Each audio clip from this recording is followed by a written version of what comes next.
ನಮಸ್ಕಾರ ವೀಕ್ಷಕರೇ, ಗ್ಯಾರಂಟಿ ನ್ಯೂಸ್ಗೆ ಸ್ವಾಗತ. ನಾನು ನಿಮ್ಮ ಕಾರ್ತಿಕ್. ವಿರಾಟ್ ಟೀಮ್ ಇಂಡಿಯಾದ ಲಕ್ಕಿ ಚಾರ್ಮ್ ಅಂತಾನೆ ಫೇಮಸ್ ಆಗಿರೋದು.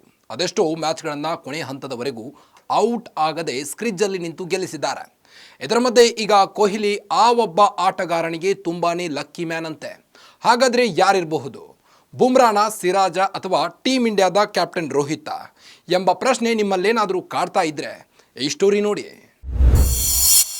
ಕಿಂಗ್ ಕೊಹ್ಲಿ 100ನೇ ಒನ್-ಡೇ ಮ್ಯಾಚ್ನಲ್ಲಿ ಜಡೇಜಾಗೆ 5 ವಿಕೆಟ್.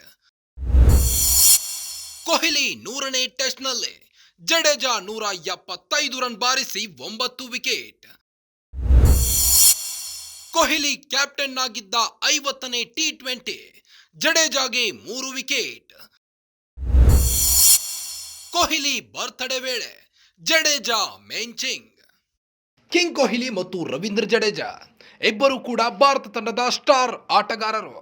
ಕಿಂಗ್ ಬ್ಯಾಟಿಂಗ್ನಲ್ಲಿ ಫೇಮಸ್ ಇದ್ರೆ ಜಡೇಜಾ ತಮ್ಮ ಆಲ್ರೌಂಡರ್ನಿಂದಾಗಿ ಗುರುತಿಸಿಕೊಂಡವರು. ಈ ಇಬ್ಬರು ಆಟಗಾರರು ಭಾರತ ತಂಡಕ್ಕೆ ನೀಡಿದ ಕೊಡುಗೆ ಅಪಾರ. ಇವರಿಬ್ಬರ ಕಾಂಬಿನೇಷನ್ನಲ್ಲಿ ಭಾರತವು ಅದೆಷ್ಟೋ ಕಠಿಣ ಪರಿಸ್ಥಿತಿಯಲ್ಲೇ ಗೆಲುವಿನ ನಗೆ ಬೀರಿದೆ. ಇವರಿಬ್ಬರ ಮಧ್ಯೆ ಏನು ವ್ಯತ್ಯಾಸ ಅಂದರೆ, ಕೊಹ್ಲಿ ಬಲ್ಗೈ ಬ್ಯಾಟ್ಸ್ಮನ್ ಆದರೆ ಜಡೇಜಾ ಲೆಫ್ಟ್ ಹ್ಯಾಂಡೆಡ್ ಬ್ಯಾಟ್ಸ್ಮನ್. ಪ್ರಸ್ತುತ ಭಾರತ ತಂಡವು ಬಾರ್ಡರ್ ಗವಾಸ್ಕರ್ ಟ್ರೋಫಿಗಾಗಿ ಆಸ್ಟ್ರೇಲಿಯಾ ಪ್ರವಾಸದಲ್ಲಿದೆ. 5 ಪಂದ್ಯಗಳ ಈ ಟೆಸ್ಟ್ ಸರಣಿಯಲ್ಲಿ ಭಾರತ ತಂಡವು 1-1 ಸರಣಿ ಸಮಬಲದಲ್ಲಿದೆ. ನಾಳೆ ಬ್ರಿಸ್ಬೇನ್ನಲ್ಲಿ ನಡೆಯಲಿರುವ 3ನೇ ಟೆಸ್ಟ್ ಪಂದ್ಯ. ಈಗಾಗಲೇ ಭಾರತ ತಂಡವು ಅಡಿಲೇಡ್ ಮತ್ತು ಪರ್ತ್ ಟೆಸ್ಟ್ನಿಂದ ಆಲ್ರೌಂಡರ್ ಜಡೇಜಾರನ್ನ ಹೊರಗಿಟ್ಟಿದೆ. ಕನಿಷ್ಠ ಪಕ್ಷ ಬೆಂಚ್ ಕಾಯುತ್ತಿರುವ ಜಡೇಜಾರನ್ನ ಈ ಟೆಸ್ಟ್ನಲ್ಲಾದರೂ ಕಣಕ್ಕಿಳಿಸ್ತಾರಾ ಕಾದು ನೋಡಬೇಕಾಗಿದೆ.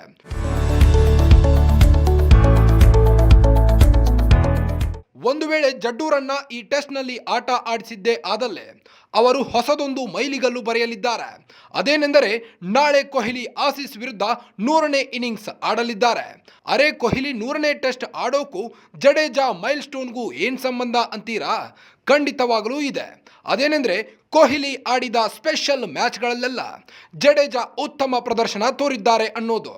ಹೌದು, ಈ ಹಿಂದೆ ಕೊಹ್ಲಿ ಆಡಿದ್ದ 100ನೇ ಒನ್-ಡೇ ಮ್ಯಾಚ್ನಲ್ಲೇ ಜಡೇಜಾ 5 ವಿಕೆಟ್ ಕಿತ್ತು ಮ್ಯಾನ್ ಆಫ್ ದಿ ಮ್ಯಾಚ್ ಪಡೆದಿದ್ರು. ಕೊಹ್ಲಿ ಆಡಿದ್ದ 100ನೇ ಟೆಸ್ಟ್ನಲ್ಲಿ 175 ರನ್ ಬಾರಿಸುವ ಮೂಲಕ 9 ವಿಕೆಟ್ ಕಿತ್ತಿದ್ರು.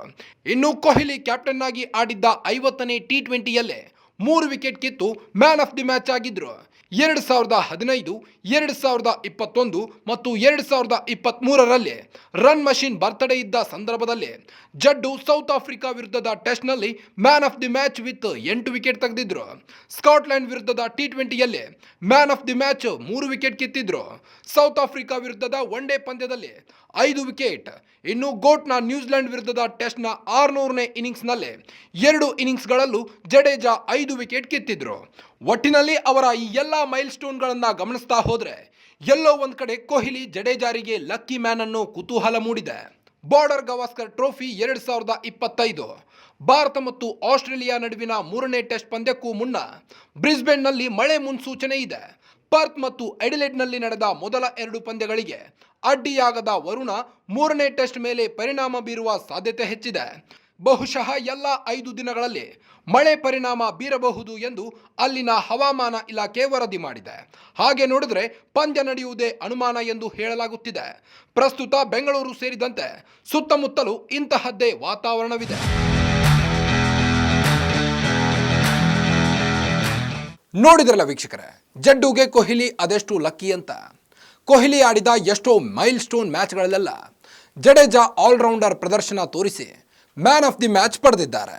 ಮುಂದಿನ ಪಂದ್ಯದಲ್ಲಿ ಕೊಹ್ಲಿ ಆಸ್ಟ್ರೇಲಿಯಾ ವಿರುದ್ಧ ತನ್ನ 100ನೇ ಅಂತಾರಾಷ್ಟ್ರೀಯ ಪಂದ್ಯವನ್ನು ಆಡಲಿದ್ದು, ಜಡೇಜಾಗೇನಾದರೂ ಈ ಟೆಸ್ಟ್ನಲ್ಲಿ ಆಡೋ ಚಾನ್ಸ್ ಇದೆಯಾ ಕಾದ್ ನೋಡಬೇಕಾಗಿದೆ. ಮತ್ತಷ್ಟು ಸ್ಪೋರ್ಟ್ಸ್ ಸುದ್ದಿಗಳಿಗಾಗಿ ನೋಡ್ತಾ ಇರಿ ಗ್ಯಾರಂಟಿ ನ್ಯೂಸ್. ಸುದ್ದಿ ಖಚಿತ, ನ್ಯಾಯ ನಿಶ್ಚಿತ. ಗ್ಯಾರಂಟಿ ನ್ಯೂಸ್, ಸುದ್ದಿ ಖಚಿತ, ನ್ಯಾಯ ನಿಶ್ಚಿತ.